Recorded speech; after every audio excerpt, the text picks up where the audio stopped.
Bukod sa magagandang tanawin, ipinagmamalaki rin ng bayan ng Tibyao ang masiglang industriya nila ng paggawa ng palayok. Andito ako ngayon sa bayan ng Tibyao sa Antique. Kilala yung bayan ng Tibyao sa kanyang clay pottery culture.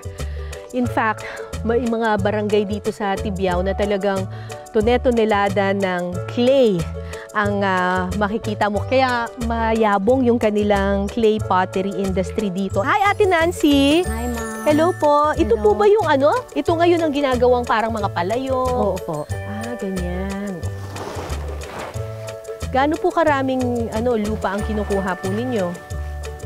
Depende sa mixing po. Ganyan lang kakonti. Kung magdadala, ma'am, ganito lang. Pero pag malalaki, pinupuno ito. Edi pagtulungan na lang natin dalawa. Pagbuhat. Ilan na ang palayok magagawa dyan? Tatlo? Oo. Oh. Kayang-kaya. Sus. Ito pala yung mga ginagawa ninyo? Opo, ma'am. Ay, ang ganda! Okay. Ang mga nakuhang clay, dadagdagan ng tubig at simento at saka hahaluin gamit ang paa. Kailangan babasain muna ang paa? Opo, ma'am. Tapos, tatapakan lang. Opo, ma'am. Para Mag-mix, ma'am. Para mag-mix. Opo, ma'am. Okay. At saka yung mga tigas-tigas maglambot. Effective pa rin itong pinapaa. Exercise din to, mama. Opo, ma'am. Pagtapos nito, ganyan na, ma'am. Kailangan maging Pag na ito, mix na siya, gagawin na ganyan. Saka gawin bricks. Parang matagal-tagal pa to Opo, na ma'am. tatapak-tapakan kasi magaspang pa eh. Gaano katagal po natin to tatapak-tapakan? Ay, 1 hour siguro, ma'am. Isang oras na ganito? Grabe Pagkatapos ng isang oras, magiging ganito na yung itsura niya. Ano na po pwedeng gawin dito? Bricks. Pwede na itong gawing bricks. Yung mga palayok? Kung palayok, dyan kami gagawa. Ito na talaga ang extra challenge. Kayanin ko kayang gumawa ng palayok? Ganyan lang? Opo, ma'am.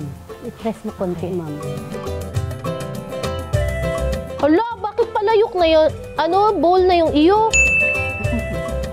Baka mabutas yung ilalim. Ma'am, walang problema. Pwede yan maulit. Ano ba naging ganyan yan? Ganyan lang yan. Hala, magtapingi eh. Oh my God. Tumatabingi Dapat diretso ata yung katawan ko. Patience, magiging rin to.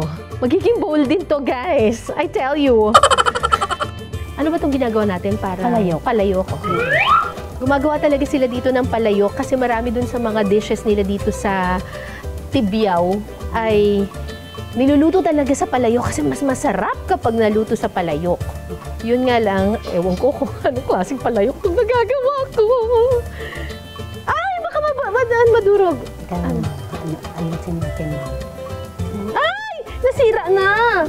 Oh my gosh, wait lang. Kasi, ma'am, manipis na yung dito. Mas limpis na dito. So, dapat pantay lang. Opo, ibabalik kong ganon? Okay, ma'am. Pwede ayusin ulit. Ayusin ko ulit. Start from scratch. Start from scratch. Lagyan mo naman ng butas. Okay. Tapos? Ganyan mo.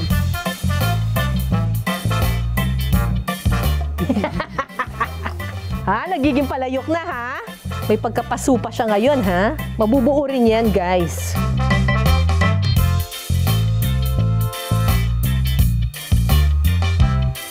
Parang mahirap atang malagyan ito ng sabaw, no? Dapat laliman ko pa ata, no? Pwede, ma'am. Ganito. Press sa baba. Akala nyo lang madaling gawin, ang hirap Napaka-delicate. Shucks.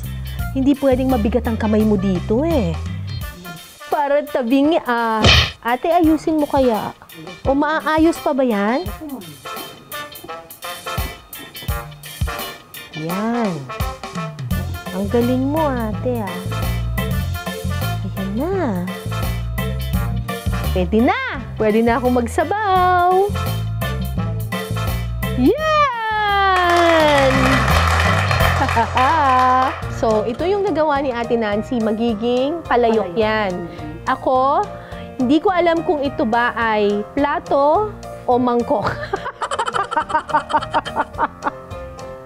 Basta! Malalagyan ng sabaw, pwede na. Okay, papatuyuin na lang namin ito, tapos saka ilalagay sa bagot.